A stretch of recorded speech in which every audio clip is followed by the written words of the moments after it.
2 words, uh-oh. Several stories indicating, Christian, you might want to shine a little light before the darkness really descends, because it sure does appear all the signs are there for upcoming Christian persecution in the West, shockingly. Story number 1. Now, Joey, would you please Snopes this story? I Snopesed this. Oh, I don't like to Snopes things. Well, I looked around to see if this is true, because this is almost too unbelievable to imagine.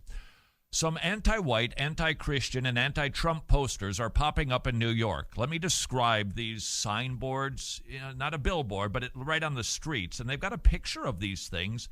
I'd like to think that this is a hoax of some sort, because here's what the first poster looks like.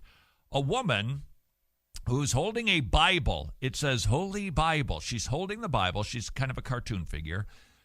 And she's got a cap on, Make America Great Again, with a big circle and a line through her head.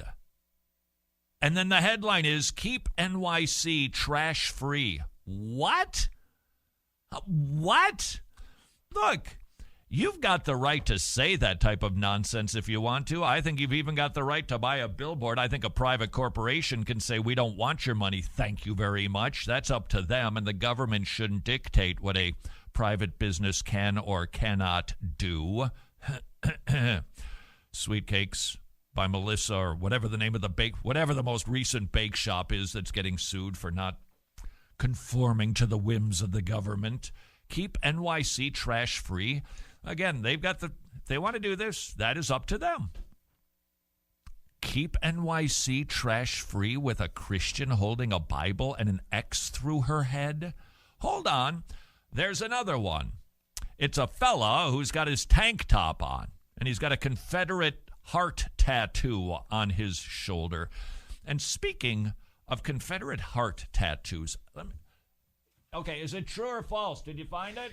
It is a parody poster by an artist named Winston Tseng. I see. Yeah, I'm sure it's to start a conversation, start a dialogue. Yes. I guess this guy did some posters making fun of the MTA. You're a total loser, and I hate your stupid art. I'm just starting a conversation, man. Wasn't trying to offend, just wanted to have a conversation about stuff. So it's a parody. He's subverting the cliches of the industry. He did some making fun of the MTA, commenting on Colin Kaepernick, the Catholic Church, hyper beast culture, and the relationship between Hannity and Trump. All righty. Whatever. This is clearly an assault on Christianity and people who hold to biblical values. This fellow, he looks supposed to be the wife beater T-shirt with his Confederate heart. Received an email from Luke. Don't think that we are going to. I think it's Luke who sent this in. Don't think that we're going to resolve this. No, it's about the Gospel of Luke. Never mind. Todd, I recently heard you explain that in Luke 11, corporate guilt is appropriate because they are witnesses and you consent to the deeds of your fathers, for they killed them and you build their tombs.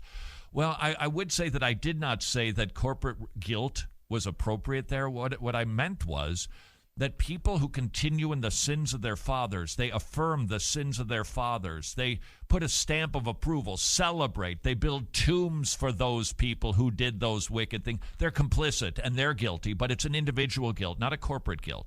It's an individual, because not everybody in Israel was building tombs to the murderers, but some people were. Therefore, you're witnesses, you consent to the deeds of your fathers, for they killed them and you build their tombs.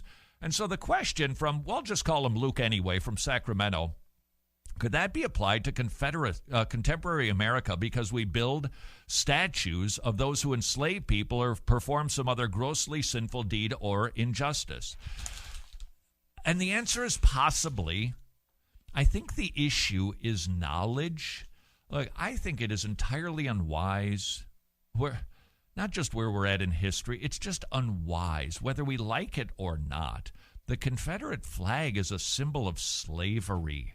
That's just what it means to so many people, and it's just unwise to fly one of those in the back of your pickup truck, which I do see on occasion in Atlanta, Georgia. I don't think it's wise to put up a statue. I know that he's been considered a demigod by so many in the South. I just had dinner with a lovely couple, Presbyterian no less. See, we can get along on stuff. We had a nice conversation, and he was talking about a book that he had just read about the Civil War, and he said, my world was just flipped upside down because this particular take, and there's no perfect take on anything in history, the take that he had from being indoctrinated in schools is that Robert E. Lee was the man. And this book demonstrated, well, he wasn't so gracious when it came to the settlement, and he was rather indignant about it. And he started to understand, maybe the whole states' rights things wasn't as much a part of it as slavery was a part of it. Now, we can have that debate all day long. The point being, these days, many people think that we just want the South to rise again because, we just like our Southern culture. I get that. It's a lovely place to live, I don't mind telling you.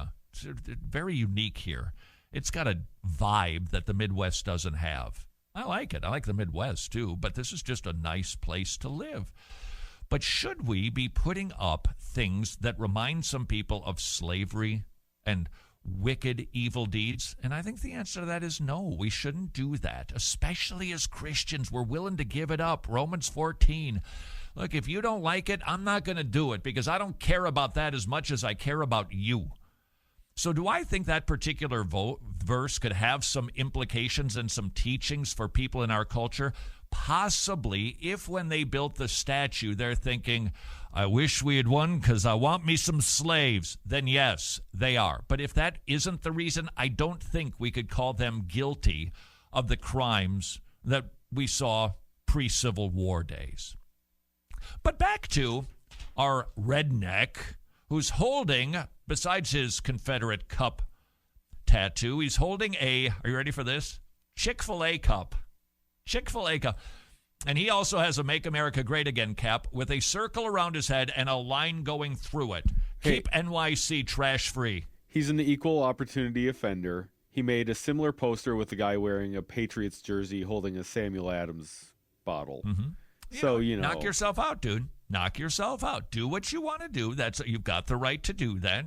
And I can say that I disagree, but he's got the right to do that because if we shut this guy down, then we get shut down. Well, hey, was it the trash or municipal waste department or whatever said, we are not behind these. We do not support the defacement of public property.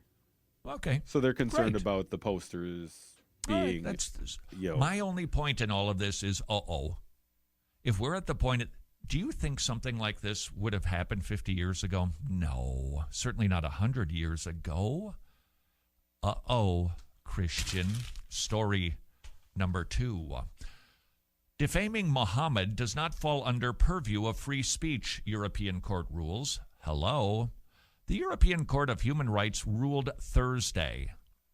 It was the Strasbourg-based ECHR that insulting Islamic prophet Muhammad, quote, goes beyond the permissible limits of an objective debate and could stir up prejudice and put at risk religious peace. Neville Chamberlain called. He'd like his appeasement back. The court's decision comes after it rejected the Austrian woman's claim that her previous conviction for calling Muhammad a pedophile due to his marriage to a 6-year-old violated her freedom of speech. She was actually fined $547. She gave a couple of lectures in 2009 where she basically said Muhammad married a 6-year-old. What else do you call that? We call it pedophilia. Well, that is a big no-no, despite the fact that it's historical and accurate. It's enshrined in the holy books of Islam. A Vienna court convicted her in 2011 of disparaging religious doctrines, $547. It was upheld by the Austrian appeals court. The court's decision served the legitimate aim of preserving religious peace. In other words, of not getting blown up by Muslims. That's what that's about. Now, have they ever made a ruling about blasphemy with the name of our Lord Jesus Christ? That might be offensive to some people? Haven't seen that one yet. All of these signs that we see pointing toward two words, uh-oh. Going to be sharing the gospel with anybody anytime soon? I hope so, because there might not be a whole lot of time to keep doing that. Another case in point, if secularists had their way, an individual who's an evangelical Christian would be shut down toot sweet. He is the man that everyone loves to hate. And it's perfectly legal to hate the evangelical Christian, but not vice versa on this one-way street called tolerance. Who is that evangelical next? On Wretched Radio.